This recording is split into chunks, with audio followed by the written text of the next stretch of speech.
John Muir, as Dan said, has been called the father of the national parks. So happy Father's Day, John.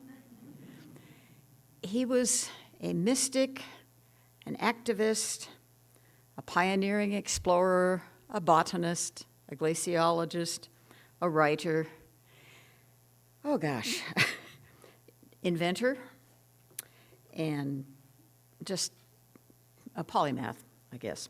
Muir was born in 1838 in Dunbar, Scotland, just east coast, just north of England.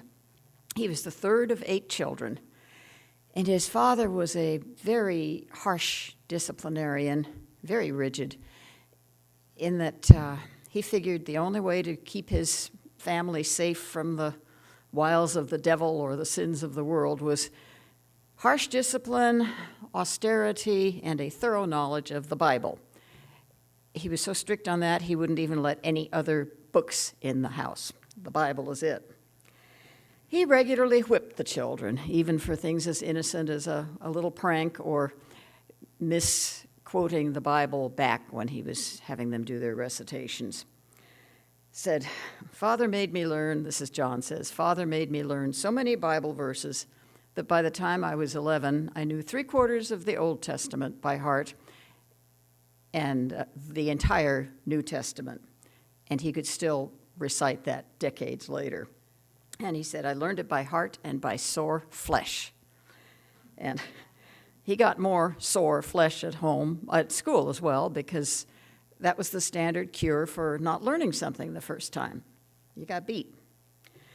And to avoid the sin of gluttony, another sin, the family ate very sparingly. Things like barley, porridge, boiled potatoes, once in a great while a hunk of boiled mutton. And John remembers being just as hungry after a meal as before.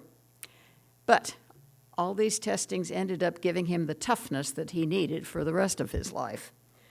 When he said, "Just bread and water and delightful toil is all I need."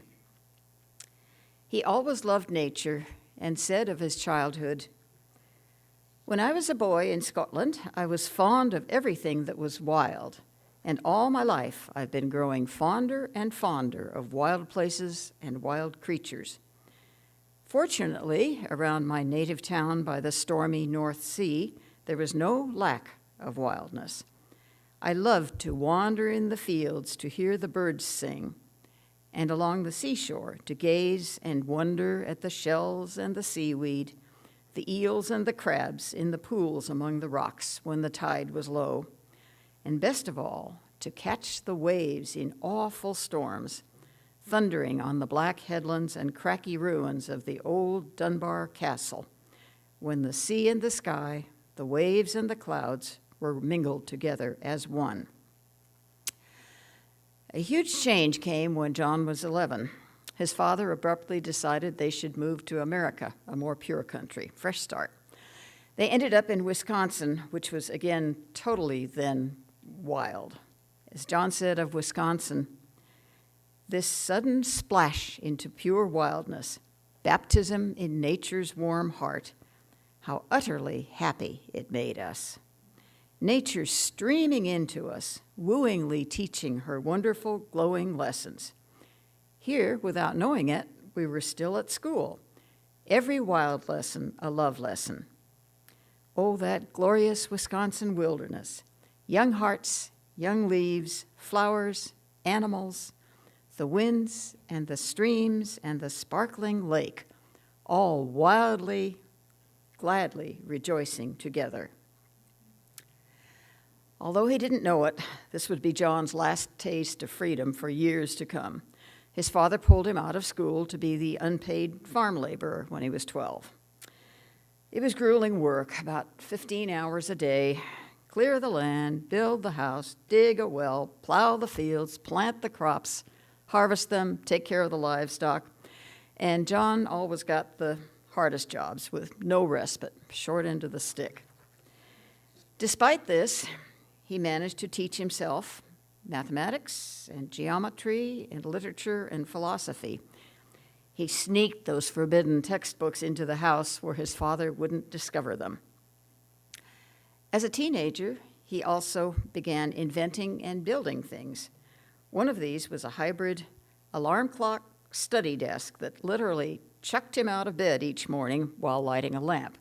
Then it allowed him a few minutes to get dressed before it began ejecting and retracting his books based on a preset time schedule. When the time allotted for a subject was over, the machinery closed the book, allowed it to drop into its stall, and then moved the rack forward and threw up the next. When John turned 22, he left home to exhibit his inventions at the state fair, where people were just astonished that this country bumpkin had created such ingenious devices. They encouraged him to attend the University of Wisconsin, which he did for a while. On leaving there, Muir worked at various factories and wood mills for a couple of years until he was temporarily blinded in a factory accident that gave him his dark night of the soul, literally. Once he regained his sight, he decided to leave the factories and that kind of work. He wanted to study nature, which he did via a 1,000-mile walk to Florida. Next, he sailed to Cuba, and then from there to California. As you would suspect, Muir couldn't stand cities. As soon as he stepped off the boat in San Francisco, he asked about the quickest way out of town. Well, where do you want to go? And his answer was, anywhere that is wild. So, in true John Muir style, he walked to Yosemite from San Francisco. And that, of course, began his love affair with the Sierras. John of the Mountains, as he was also known, spent the next 40 years of his life exploring, writing, opening people's minds and hearts to the wild treasures of nature and the need for saving these.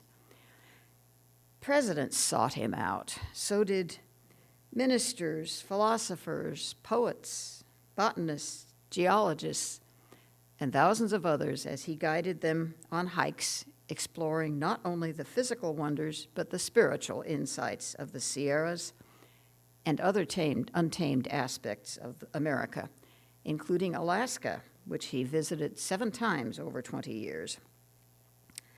Mary Colwell, one of his biographers, says of his Alaskan adventures, "These take us to the heart of John Muir.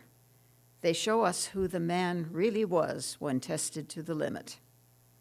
He was supremely fit and able to withstand intense cold, hardship, and hunger without ever losing his humanity. He faced death on many occasions and carried on as though it were simply part of what he had to do. He would spend a day climbing a mountain or a day talking to flowers. He spent hours playing with the pines and then days recording scientific data. He was at once a child, a scientist, and a mystic and a rationalist. He defied all boundaries.